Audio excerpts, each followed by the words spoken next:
అత్యాధునిక టెక్నాలజీతో నడుము మరియు వెన్నునొప్పికి treatment Tejas spine care Somajiguda Sainikpuri Gachibowli. Telugu cinema పరిశ్రమకి శుభవార్త. చాలా కాలం తర్వాత రాష్ట్ర ప్రభుత్వం అవార్డులు ఇవ్వడానికి రెడీ అయింది. అనుకున్నదే తడవుగా రేవంత్ రెడ్డి సర్కార్ గద్దర్ అవార్డ్స్ని అనౌన్స్ చేసింది. విన్నర్స్ ఎవరు, ఇందులో సమతూకం పాటించారా, అలానే ఏ క్రైటీరియా ప్రకారం తొలి గద్దర్ అవార్డ్స్ వర్గీకరణ జరిగింది, విశ్లేషించేటువంటి ప్రయత్నం చేద్దాం. మనతో పాటు సీనియర్ జర్నలిస్ట్, ఫిలిం క్రిటిక్ ప్రభు గారు ఉన్నారు. ప్రభు గారు నమస్కారం. నమస్తే. ఫస్ట్ అవార్డ్స్, చరిత్రలో నిలిచిపోయేటువంటి అవార్డ్స్.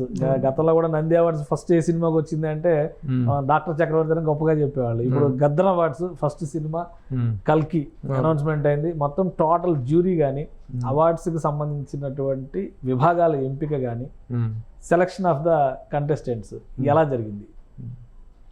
ఏది ఏమైనా అసలు ఫస్ట్ గద్దర్ అవార్డ్స్ అనేటువంటి అనౌన్స్ చేసి అనుకున్న దాన్ని అనుకున్నంత ఫాస్ట్గా చాలా 1 ఇయర్ లోపు దీనికి కార్యరూపం తీసుకొచ్చినందుకు గాను ముఖ్యంగా ముఖ్యమంత్రి రేవంత్ రెడ్డి గారికి, ఎఫ్డీసీ చైర్మన్ దిల్ రాజు గారికి, ఆ కమిటీకి రియల్లీ హ్యాట్స్ ఆఫ్.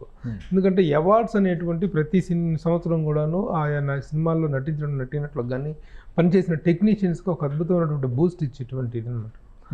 కాబట్టి ఆ ప్రక్రియను ఆగిపోయినటువంటి ఒక ప్రక్రియను 10-15 సంవత్సరాలుగా ఆగిపోయినటువంటి ఒక ప్రక్రియను మళ్ళీ వెలుగులోకి తీసుకురావటం, మళ్ళీ కార్యాచరణ రూపొందించడం ఫస్ట్ అభినందించాల్సిన విషయం. నెక్స్ట్ వచ్చినట్లయితే ఇక ఈ అవార్డులకి కమిటీ చైర్మన్గా సీనియర్ యాక్ట్రెస్ సహజనటి జయసుధ గారిని పెట్టడం, మిగతా మెంబర్స్ అందరూ కూడాను సినిమా ఇండస్ట్రీకి సంబంధించినటువంటి వాళ్ళే ఉండటం, ఇటు తెలంగాణ నుంచి కానీ అటు ఆంధ్ర నుంచి కానీ. ఇప్పుడు ఈ కమిటీ కూర్పులో మాత్రం తెలంగాణ, ఆంధ్ర అనేటువంటిది పాటించకుండా experience is the criteria. Experience, ఇండస్ట్రీతో ఉన్న అనుబంధం, సినిమాల పట్ల, సాహిత్యం పట్ల, వాటి పట్ల అవగాహన ఉన్నటువంటి వాళ్ళతోటే కమిటీని ఫామ్ చేయడం అనేటువంటిది కూడా మనం అభినందించాల్సిన విషయం. So that is one. ఇక కమిటీ తీసుకుంటే నిర్ణయాలు కూడా 2024లో రిలీజ్ అయినటువంటి సినిమాల లిస్ట్ ప్రకారం, దాని ప్రకారం అప్లై చేసుకున్న వాళ్ళ ప్రకారం మంచి నిర్ణయాలు తీసుకున్నారనేటువంటిది నా అభిప్రాయం వ్యక్తిగతంగా. అసంతృప్తి అనేటువంటిది ఎప్పుడు ఉంటుంది. ఎక్కడ ఒక చోట అరచోట కొంతమందికి రాని వాళ్ళకి ఆశించి, ఇప్పుడు నేను ఒక సినిమా అప్లై చేశాను, నేను రేవు అనేటువంటి సినిమా నేను అప్లై చేశాను. ఇప్పుడు దానికి అవార్డు రాలేదు, but it is an award winning qualities ఉన్నటువంటి సినిమా. బట్ పరిశీలనలో కాంపిటీషన్ అనేటువంటిది ఎక్కువైనప్పుడు తీసుకున్నటువంటి నిర్ణయాలు రేజిరెడ్డిగా ఉంటాయి. అంత మాత్రం మనకు రాలేదని డిసప్పాయింట్ అవసరం, లేకపోతే అవటము, లేదా వచ్చిన అవార్డులను విమర్శించడం అనేటువంటిది సరైన పద్ధతి కాదు. వచ్చిన అవార్డ్స్ వచ్చినటువంటి ప్రతి ఒక్కరు అభినందించాలి. మీ అనాలిసిస్ ఏంటి? Top 3 films, best film, first best film, second best film, third best film. కల్కి ఫస్ట్ బెస్ట్ ఫిల్మ్, రెండోది పొట్టేలు, మూడోది లక్కీ భాస్కర్. ఈ ఎంపిక ఎలా ఉంది? చాలా బాగుంది, చాలా బాగుంది. కల్కి అనేటువంటిది ఏంటంటే, కల్కి అనేటువంటిది మనకు ఒక కొత్త ప్రపంచాన్ని పరిచయం చేసినటువంటి ఒక scientifically advanced film. Indian, it is an Indian film, Nagarjuna. An Indian film made with international standards of technology and graphics and everything. దాన్ని ఇంట్రడ్యూస్ చేస్తూ తీసుకొచ్చినటువంటి సబ్జెక్టు. అది మామూలుగా ఇన్ జనరల్గా మనం చూసేటువంటి సకుటుంబ కథా చిత్రాల పరిధిలోనో, లేకపోతే మామూలుగా జనరల్గా చూసేటువంటి వ్యూ మనకుండేటువంటి సోషల్ రీతిలో ఉన్నటువంటి సినిమా కాదు. సినిమా టెక్నికల్గా ఇండియన్ సినిమాని ఒక హెడ్కి తీసుకెళ్ళినటువంటి సినిమాగా మనం చెప్పుకోవచ్చు దాన్ని. ఒక Marvel kind of film. So ఆ పాయింట్ ఆఫ్ వ్యూలో that is the best film. అందుకే వెరీ వెల్ ఎఫెక్టెడ్ ఫిలిం అండి. దట్ ఈస్ సినిమాలో 3 సినిమాల విషయంలో ఒక తూకం పాటించారు. ఎందుకంటే ఇక మిగతా సినిమాల కంపారిజన్తో కాకుండా అన్ని విధాలుగా మేకింగ్ స్టాండర్డ్స్ పాయింట్ ఆఫ్ వ్యూలో కానీ, పర్ఫార్మెన్స్ పాయింట్ ఆఫ్ వ్యూలో కానీ, కాస్టింగ్ పాయింట్ ఆఫ్ వ్యూలో కానీ, it is a very very big Indian film, not a Telugu film అనేటువంటిది కదా, ఇండియన్ ఫిలింగా మనం చెప్పుకోవాలి సినిమా కల్కి. తర్వాత Pottel is a wonderful film with wonderful content, certain values తోటి తీసినటువంటి ఇమోషనల్ కంటెంట్తో ఉన్నటువంటి సినిమా, దానికి ఇవ్వటం అనేటువంటిది. Next third best film lucky Bhaskar. Lucky Bhaskar అనేటువంటి సినిమాని హ్యాండిల్ చేయడం డైరెక్టర్కి రియల్ ఇట్స్ బిగ్ ఛాలెంజ్. ఆ రోజున ఇప్పుడు హర్షద్ మెహతా అనేటువంటి వాడు భారతదేశంలో ఉన్నటువంటి ఆర్థిక వ్యవస్థ మొత్తాన్ని ఏ విధంగా ఆడుకొని ఎలాంటి ఇది చేశాడు, ప్రభుత్వాలు అమలు జరిగే సమయం అది. ఈ మనం ఈ రోజున మాట్లాడుకునేటువంటి స్టాక్ మార్కెట్ అనేటువంటిది ఆరంభ దశలో ఉన్నప్పుడు ఎలాంటి పనులు చేసే విధంగా చేశాడు, ఇంటర్నేషనల్ క్రిమినల్ స్టోరీని దీంట్లో అయితే ఆ క్రైమ్ని సమర్థించలేదు. క్రైమ్ని సమర్థించలేదు, ద ప్రాసెస్ ఆఫ్ క్రైమ్ అనేటువంటి దాంట్లో ఎవరెవరు ఎలా చేశారనేటువంటి దాన్ని చాలా అద్భుతంగా తీసుకొచ్చాడు lucky Bhaskar director Venkata Atluri. So that is Venky Atluri. So they very justified. 3 సినిమాలు జస్టిఫైడ్. కానీ బెస్ట్ యాక్టర్ వచ్చేసరికి అల్లు అర్జున్. మళ్ళీ సేమ్ నేషనల్ అవార్డ్స్ అప్పుడు కూడా ఒక స్మగ్లర్కి ఇవ్వడం ఏంటి అని విమర్శలు వచ్చినాయి. ఇప్పుడు మళ్ళీ అదే రిపీట్. అది పార్ట్ 1కి జరిగింది, ఇది పార్ట్ 2కి బెస్ట్ యాక్టర్. పార్ట్ 1కి నేషనల్ అవార్డు, పార్ట్ 2 సినిమాలో విలన్ స్మగ్లర్ అన్ని ఓకే ఒప్పుకుందాం. బట్ తెలంగాణలోకి వచ్చేసరికి తెలుగు ప్రజల ముందర కూడా సినిమా థియేటర్ దగ్గర జరిగిన రచ్చ తర్వాత ఆయన మీదకి అన్ని వేళ్లు చూపించిన పరిస్థితి ఉంది. ఇప్పుడు ఈయన మళ్ళీ ప్రభుత్వం సత్కరిస్తున్నట్టుగా కనిపిస్తుంది ఈ అవార్డు ద్వారా. ఏంటి ఎలాంటిది ఈ ఎంపిక ఎలాంటిది అంటే కేవలం క్యారెక్టర్ని మాత్రమే తీసుకున్నారు, పర్ఫార్మెన్స్ని మాత్రమే తీసుకున్నారు. The character of the character, పాత్ర తాలూకు క్యారెక్టర్ ఏంటనేటువంటి దాన్ని పరిగణలోకి తీసుకోవాలా. The high voltage performance of the actor అనేటువంటిది మాత్రమే తీసుకున్నారు. ఆ పాయింట్ ఆఫ్ వ్యూలో తీసుకుంటే మాత్రం 100% హీ డిజర్వ్స్. ఇక దానికి దానికి ఇది ఉత్తమ చిత్రం ఇవ్వలేదుగా. First best, second best, third best ఇవ్వలేదు. ఓన్లీ యాక్టర్కి మాత్రమే ఇచ్చారు. ఒక యాక్టర్ తాలూకు పర్ఫార్మింగ్ వాల్యూస్ మాత్రం. అదే క్రైటీరియాలో మీరు చూసినప్పుడు కల్కి సినిమాలో ప్రభాస్ పర్ఫార్మెన్స్ కానీ, లక్కీ భాస్కర్లో దుల్కర్ సల్మాన్ పర్ఫార్మెన్స్ కానీ చాలా కాంపిటేటివ్ స్పిరిట్తో ఉన్న పర్ఫార్మెన్సెస్ కరెక్ట్గానే కాదంటలేదు. కానీ దీంట్లో మాత్రం ఒక ఇమోషనల్ కంటెంట్ అనేటువంటిది ఉంది. అది ఒక దానికి దీనికి పోల్చదగినటువంటి కాదు. ఆ కాంపిటీషన్ కూడా జరిగి ఉంటుంది డెఫినెట్గా. ఆ చర్చ కూడా స్పెషల్ జ్యూరీ అవార్డు ఇచ్చారు, దుల్కర్ సల్మాన్కి స్పెషల్ జ్యూరీ అవార్డుని ఇచ్చారు. ఇది సినిమాగా ఇచ్చినట్టు మాత్రం విమర్శలకి చాలా తావుండేది. పుష్ప సినిమాకి కథకు కానీ, దాంట్లో మాటలకు కానీ, దాంట్లో కంటెంట్కి కానీ ఇచ్చినట్లయితే చాలా డిస్కషన్, చాలా చర్చ, చాలా విమర్శలు కూడా ఎదుర్కోవాల్సి వచ్చి ఉండేది. కానీ క్యారెక్టర్ అనేటువంటిది, బెస్ట్ యాక్టర్ అనేటువంటి దాంట్లో మిగతా క్యారెక్టర్ ఇక్కడ పరిగణన అంశాలే. But performance of an actor is the first criteria. ఆ పాయింట్ ఆఫ్ వ్యూలో ఇచ్చారు. సో ఇంకా ఇందులో కొన్ని స్పెషల్ కేటగిరీస్ పెట్టారు. రజాకార్ సినిమాకి హిస్టరీ రిలేటెడ్గా, అలానే బెస్ట్ డెబ్యూ ఫస్ట్ పిక్చర్ కింద కమిటీ కుర్రాళ్ళు సినిమా, అలానే ఉత్తమ ప్రజాదరణ పొందిన సినిమా కిందేమో మేము ఫ్రెండ్స్ అండి ఆ సినిమా. హీరోయిన్ బెస్ట్ యాక్ట్రెస్ వచ్చేసరికి నివేదా థామస్, చిన్న కథ 35 చిన్న కథ 1 by 1 వద్దాం. సో ఈ వీటన్నిటిని ఎలా చూడాలి మనం? వెరీ గుడ్ సెలెక్షన్ అండి. కమిటీ కుర్రాళ్ళు అనే సినిమా కొత్త డైరెక్టరు, ఆ కుర్రాడు ఆ సినిమాని హ్యాండిల్ చేసిన విధానం చాలా బాగుంది.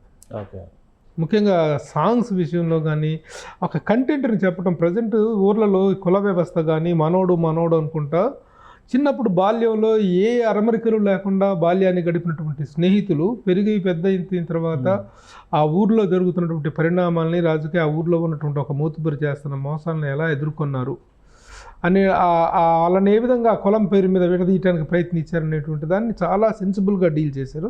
అలాగే సాంగ్స్ ద్వారా కూడా చాలా చక్కని సందేశం ఇచ్చారు కమిటీ కుర్రాళ్ళు. దట్ వాజ్ నిజంగా ఎలక్షన్స్కు ముందు it was the need of the hour. ఆ నీడ్ ఆఫ్ ద అవర్ లాంటి సినిమా అది, ఆ సినిమాకి ఇవ్వటం అనేటువంటి దాన్ని to be appreciated. So Razakar Telangana heritage and history ఆ పాయింట్ ఆఫ్ వ్యూలోకి వస్తే that is the deserving film. ఎందుకంటే రజాకార్ సినిమా నిర్మాత తాలూకు కమిట్మెంట్ని మనం హ్యాట్స్ ఆఫ్ చెప్పాలి. ఆయన ఏదో రెగ్యులర్ ప్రొడ్యూసర్ కాదు, ఆయన ప్రొడ్యూసర్. కానీ ఆ సినిమా కోసం ఆయన చేసినటువంటి కమిటెడ్ ఎఫర్ట్ అనేటువంటి దాన్ని టు బి అప్రిషియేటెడ్ అండి. ఆయనకి ఇది సంబంధించినటువంటి ఆ నిర్మాతకి ఈ చరిత్రకు సంబంధించినటువంటి ప్రత్యక్షమైనటువంటి ఇది కూడా ఉంది, రిలేటెడ్ ఇది కూడా ఉంది ప్రొడ్యూసర్కి. అలాగే director did a wonderful job. చాలా బాగా తీశాడు ఆ సినిమాని, చాలా చక్కగా తీశాడు. ఆనాటి చరిత్రని, ఆ రోజున తెలంగాణని, నైజాంని భారత ప్రభుత్వంలో విలీనం చేయటం కోసం నైజాం నవాబు చేసినటువంటి ఇది కానీ, రజాకార్లు చేసినటువంటి దురాగతాలు, వాటి మీద అంత బోల్డ్ సినిమా రావటం అనేటువంటిది టు అప్రిషియేట్. అది కూడా మళ్ళీ గవర్నమెంట్ ఆ ఫిలాసఫీకి వ్యతిరేకంగా ఉంటే కాంగ్రెస్ గవర్నమెంట్ అయినా సరే అక్కడ that we have to appreciate. ఇప్పుడు ఆ ఫిలాసఫీకి కానీ ఆ కాన్సెప్ట్కి వ్యతిరేకం అని అనుకుంటారు తెలంగాణ కాంగ్రెస్ గవర్నమెంట్.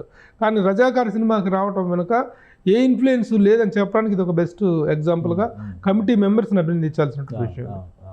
సో మొత్తం మిగతా ఇండివిజువల్ అవార్డ్స్ అలాగే 35 అనేటువంటి సినిమాకి 35 అనే సినిమాకి అవార్డు రావటం అనేటువంటిది రియల్లీ టు బి అప్రిషియేటెడ్. కమిటీని చాలా చాలా గొప్పగా అభినందించాలి. ఎందుకంటే 35 అనే సినిమా బెస్ట్ చిల్డ్రన్ ఫిలిం కేటగిరీలో వచ్చింది. Very intellectual film. ఆ సినిమా అటెంప్ట్ చేసిన డైరెక్టర్ కానీ ఆ ప్రొడ్యూసర్కి కానీ హ్యాట్స్ ఆఫ్ చెప్పాలి. నివేతా థామస్కి అవార్డు వచ్చింది కూడా ఆ సినిమాలో, బెస్ట్ యాక్ట్రెస్ అవార్డు వచ్చింది కూడా దాంట్లోనే, మదర్ క్యారెక్టర్. చిన్నపిల్లల సైకాలజీ అనేటువంటిది వాళ్ళని ఏ విధంగా హ్యాండిల్ చేయాలి, ఏ పాయింట్ దగ్గర వాళ్ళు ట్రిగ్గర్ అవుతారు, ఆ ట్రిగ్గర్ అయినప్పుడు వాళ్ళని ఎలా హ్యాండిల్ చేయాలనేటువంటి ఒక సున్నితమైన పాయింట్ని చాలా సెన్సిబుల్గా చెప్పినటువంటి సినిమా 35. Very deserving award. మిగతా అవార్డ్స్ అన్ని అవన్నీ కూడా టెక్నికల్ అవార్డ్స్ అవన్నీ కూడా బాగా గుడ్ డిసిషన్స్. ఒకటి ఏంటంటే సినిమాకి సంబంధించినటువంటి పుస్తకానికి కూడా అవార్డు ఇచ్చారు. సో ఇది నంది అవార్డులో కూడా ఇచ్చేవాళ్ళు best book on Telugu, best book on Telugu films. అది నేషనల్ అవార్డ్స్ లో ఉంది, ఈ అవార్డ్స్ లో కూడా పెట్టారు. అది రెంటాల జయదేవ్ రాసినటువంటి పుస్తకం. మన cinema first reel result 100% deserving book అది. Okay okay.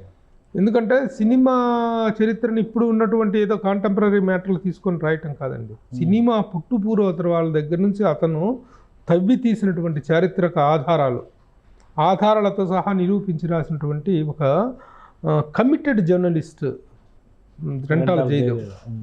Committed journalist, committed historian, సినిమా హిస్టోరియన్. సినిమా చరిత్ర గురించి అంత సాధికారికంగా సీనియర్ జర్నలిస్టులు అని చెప్పేసి మా ఫోటోలో అన్నా సరే, మనం హిస్టోరియన్కి ఇవ్వాల్సినటువంటి సపరేట్ గౌరవం అనేటువంటిది, గుర్తింపు అనేటువంటిది ఇవ్వాలి.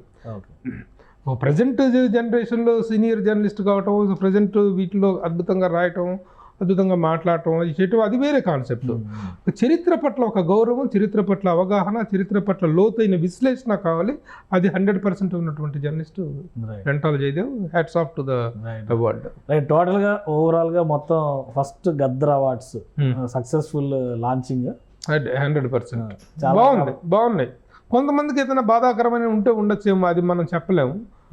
అది అసంతృప్తితో, ఇప్పుడు నేనే చెప్తాను, నేనే సినిమా అవార్డుగా అప్లై చేశాను, నాకు రాలేదు. బట్ ఐ డోంట్ దీన్ని ఏదో విమర్శించుకోవటం ఇది కాదండి. ఫస్ట్ టైం ఇంత ఆగిపోయిన అవార్డులకి మళ్ళీ పునరుజ్జీవనం కల్పించి ఇంత చక్కని అవార్డులు, ఇంత చక్కని ప్రక్రియని ఇంత త్వరగా ఫినిషప్ చేయటం. యాక్చువల్గా ఆంధ్రప్రదేశ్లో కూడా ఇంత ఫాస్ట్గా జరుగుతుందని అనుకున్నాం, కానీ అక్కడ పరిస్థితులు డిఫరెంట్ లేండి. నవంబర్ కల్లా చేస్తున్నారు. అది ఇంకా వైభవోపేతంగా కూడా అది కూడా జరగాలి, అవి కూడా పునరుద్ధరింపబడాలి. జరిగితే సినిమా వాళ్ళకి నిజమైన పండగ అనేటువంటిది మనం చెప్పుకోవచ్చు. ప్రభు గారు, ఇప్పుడు 2024 అవార్డ్స్ ప్రకటన పూర్తి అయిపోయింది. మిగతా మిగతా సంవత్సరాలకి నంది అవార్డ్స్ అంటే పెండింగ్ కూడా ఇస్తారు, దాని మీద వర్కౌట్ చేస్తున్నారు అన్నారు. మరి గద్దర్ అవార్డ్స్ 2024 నుంచి ప్రారంభమైనట్ట, ఇంకేమన్నా 2014లో తెలంగాణ ఆవిర్భావం నుంచి కూడా అవార్డ్స్ ఇచ్చే అవకాశం? తెలంగాణ ఆవిర్భావం నుంచే 2014 జూన్ 2వ తారీఖున తెలంగాణ ఆవిర్భావం జరిగితే 2014 జూన్ నుండి ఏ సినిమాలు అయితే రిలీజ్ అయినాయో 2014 నుంచి తీసుకుంటున్నారు. ఓకే. తీసుకొని ఆ వాటిల్లో కూడా ఇన్ని అవార్డులు ఇవ్వలేరు, ప్రతి సంవత్సరం ఇన్ని అవార్డులు ఇవ్వలేరు. అన్ని టెక్నికల్ అవార్డ్స్ అన్ని ఇవ్వలేకుండా కేవలం సంవత్సరానికి 3 ఫిలిమ్స్ అది కూడాను పరిశీలనకు పంపించినటువంటి సినిమాల్లో హ్యాండ్ పిక్డ్గా తీసుకోవటం అనేటువంటిది జరుగుతుంది. తీసుకొని 3 సినిమాలకు ఇస్తున్నారు. దానికి మురళీమోహన్ గారు ఆ కమిటీకి చైర్మన్గా ఉన్నారు. మిగతా వాళ్ళకి కొంతమంది మెంబర్స్ ఉన్నారు కమిటీలో. ఆ కమిటీ కూడా ఇవాళ రేపట్లో సీఎం గారు అపాయింట్మెంట్ తీసుకుని వాళ్ళ రిపోర్ట్ కూడా వాళ్ళు అందజేస్తున్నారు. అంటే ఇప్పుడు ఆ లిస్ట్ కూడా రిలీజ్ అయిపోతుంది. ఆ లిస్ట్ రేపు ఎల్లుంట్లోనే 1 or 2 days మేబీ రేపే కావచ్చు. అన్నిటికీ కలిపి ఒకేసారి అన్నిటికీ కలిపి జూన్ 14th చేస్తున్నారు అనేటువంటిది భారీ ఎత్తున దీంట్లో హైటెక్ సిటీలో అవార్డ్స్ ఫంక్షన్ చేస్తారనేటువంటి. జూన్ 14 అంటే పెద్ద ఎక్కువ డిస్టెన్స్ కూడా లేదు, 15 రోజుల్లో మొత్తం కార్యక్రమం అంతా అయిపోతుంది. సో జూన్ నెలలోనే తెలుగు సినిమా పండుగ తెలంగాణకు సంబంధించి పూర్తి అయిపోతుంది. నవంబర్లో ఆంధ్రప్రదేశ్ గవర్నమెంట్ ప్లాన్ చేస్తున్నారు. నవంబర్లో అక్కడ అవార్డ్స్ ఏంటంటే 2016 దాకా అన్ని అనౌన్స్ చేసినవి ఉన్నాయి.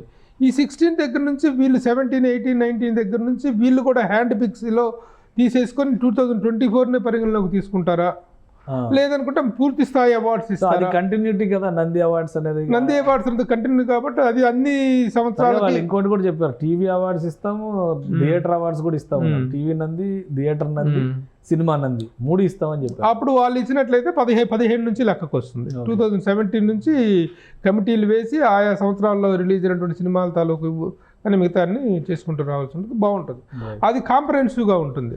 పూర్తి స్థాయి అవార్డ్స్ ఈ పెండింగ్స్ అన్నీ కూడాను అంటే 2030 నుంచి ఇవ్వాల్సి ఉంటుంది. అది ఒక రోజుల్లో జరిగేటువంటి పని కాదు. ఒక నంది అవార్డుల వారోత్సవం నిర్వహిస్తే తప్ప ఆ ప్రక్రియ పూర్తవదు. చేస్తే మాత్రం చాలా అద్భుతంగా ఉంటుంది. జరిగినటువంటి ల్యాబ్స్ అనేటువంటి దానికి అసంతృప్తి అనేటువంటిది పూర్తి స్థాయిలో ఇదైనటువంటి న్యాయం జరిగినట్టుగా ఉంటుంది. రైట్ రైట్ థ్యాంక్ యూ ప్రభు గారు. ఇది గద్దర్ అవార్డ్స్కి సంబంధించి ఒక స్పష్టమైన ప్రకటన తెలంగాణ ప్రభుత్వం చేసింది. తొలి గద్దర్ అవార్డ్స్ విన్నర్స్ ఎవరనేది అనౌన్స్మెంట్ వచ్చేసింది. అలానే 2014 తెలంగాణ ఆవిర్భావం నుంచి ఇప్పటి వరకు ప్రతి సంవత్సరం 3 ఉత్తమ చిత్రాలను ఎంపిక చేసేటువంటి ప్రక్రియ కూడా జాబితా కూడా రెడీ అవుతుంది.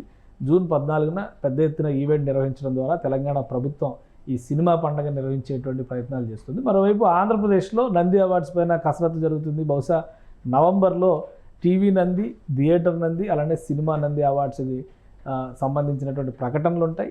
ఆ అవార్డ్స్ డిస్ట్రిబ్యూషన్ సెరమనీస్ కూడా ఒకేసారి ఏపీలో కూడా చేసేటువంటి అవకాశాలు ఉన్నాయని ప్రభు గారు విశ్లేషిస్తున్నారు. ఏదైనా దాదాపు 14-15 సంవత్సరాలు ఆగిపోయినటువంటి సినిమా అవార్డుల వేడుకని 2 తెలుగు రాష్ట్ర ప్రభుత్వాలు ముందుకు తీసుకెళ్లడం అభినందించదగ్గ విషయం అని చెప్పని ప్రభు గారు అంటున్నారు. ఇది special discussion. Keep watching. Suman టీవీలో మీ పర్సనల్ అండ్ బిజినెస్ ప్రమోషన్స్ కోసం కింది నెంబర్కి కాంటాక్ట్ చేయండి.